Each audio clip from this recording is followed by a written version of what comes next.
J'ai créé mon entreprise en 1988, entreprise de maçonnerie taille de pierre, axée plus particulièrement sur la restauration du patrimoine. J'allais dire, nous travaillons à peu près à 50% pour les monuments historiques, 30% pour les collectivités locales et 20% pour le particulier.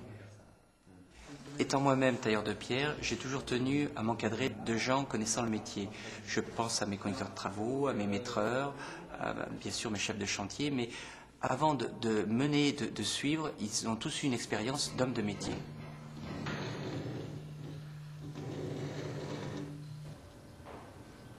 Top. Avant la taille, il y a l'épure, le tracé des panneaux, la découpe des panneaux et l'application du panneau sur les blocs eux-mêmes, ce qui nous permet de réaliser les œuvres les plus complexes, parce que ça demande une très grande précision en amont.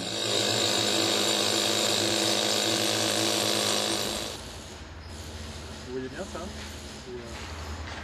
Les blocs précisés sont acheminés à l'atelier. Nous avons aussi des tranches qui sont livrées à Rodez, ce qui permet au chef d'atelier de refendre manuellement ces tranches.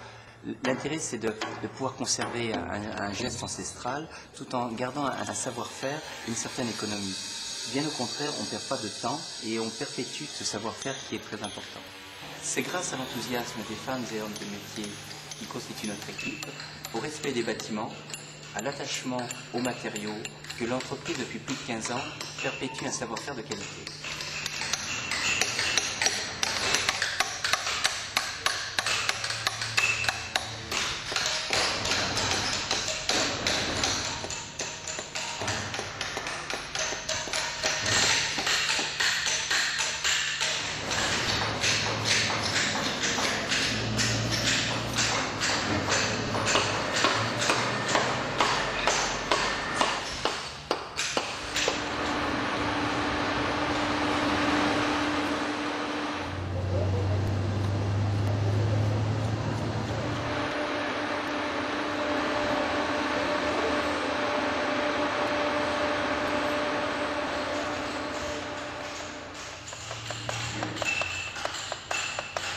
La sculpture commence généralement par le modelage pour les originaux ou le modelage en complément pour les éléments anciens, ce qui nous permet de retrouver la forme du passé, en approbation bien sûr avec l'architecte ou le maître d'œuvre, et on peut après procéder à la réfection de l'élément en pierre neuve grâce à des techniques de mise au point, c'est-à-dire la technique de mise au point elle-même ou le compas d'épaisseur.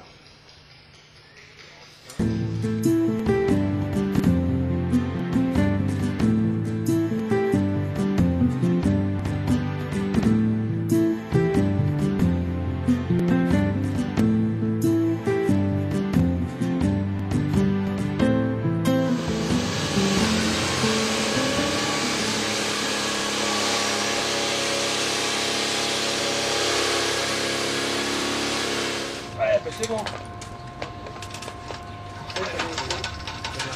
Recule ma tête, on voit tout, recule, voilà.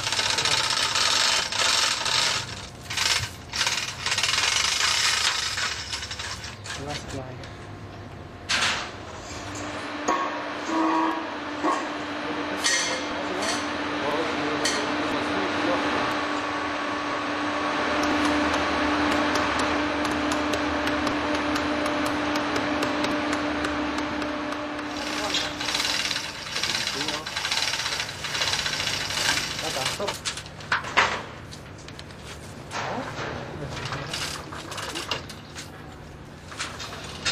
L'eau de son lit aussi.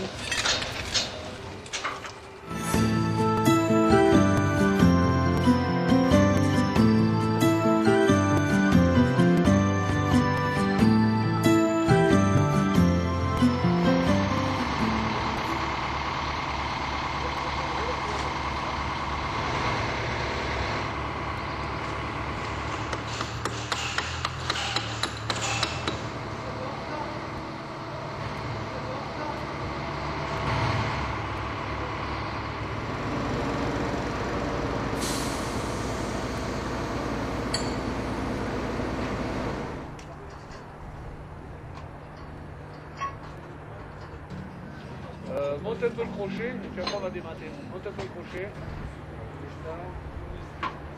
Stop. Démate. Démateur.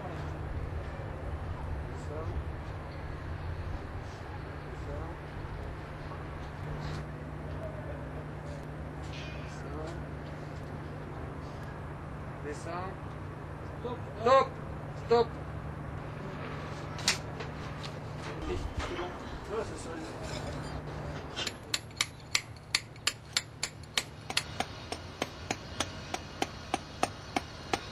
Une fois la pierre posée, elle sera retaillée dans son environnement par rapport aux pierres adjacentes, bien sûr, mais aussi par rapport à la lumière.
C'est là-bas, il y a la lucarne, hein, là-bas en bout. Ouais, voilà, ça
toujours fait attention à maîtriser la croissance de mon entreprise, c'est-à-dire j'ai su créer des petites agences.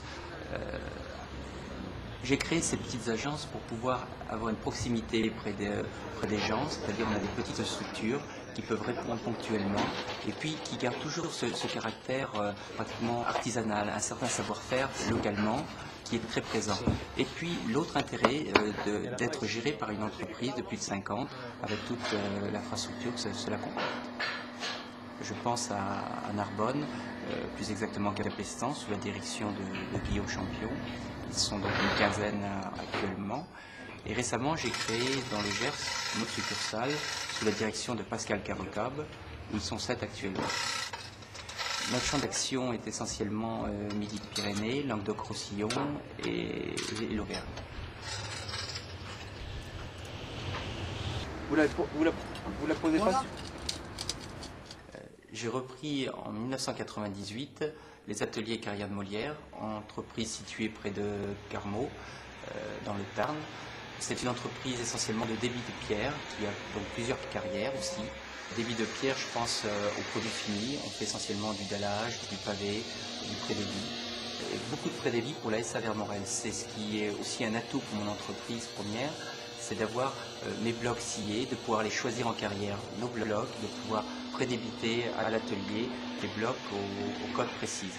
C'est aussi des débits de tranches et un choix de pierre important.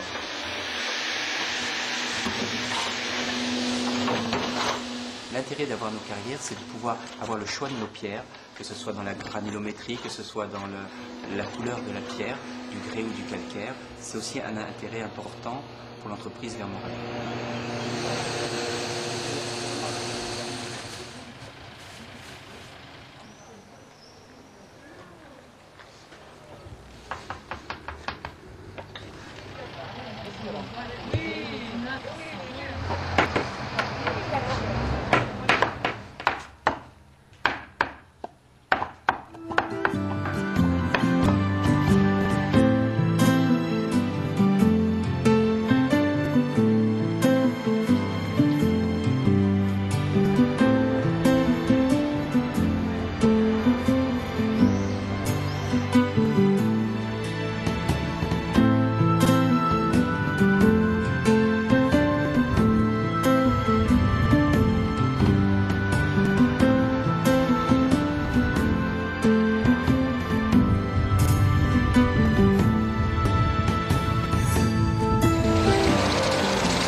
L'entreprise a un savoir-faire et une expérience dans plusieurs domaines. Je pense à l'échafaudage qu'on doit monter en premier, puis après le calepin, le relevé, la taille en atelier bien sûr, la maçonnerie, la pose, les enduits, la pose de tomètes, les badigeons. Tout ça c'est important dans l'entreprise, d'amplifier, d'affiner notre savoir-faire et de le retransmettre aux plus jeunes. Dans nos métiers, chaque jour on a l'impression de faire partie de cette chaîne des bâtisseurs, reliés au passé avec la force du présent pour laisser notre pierre pour le futur.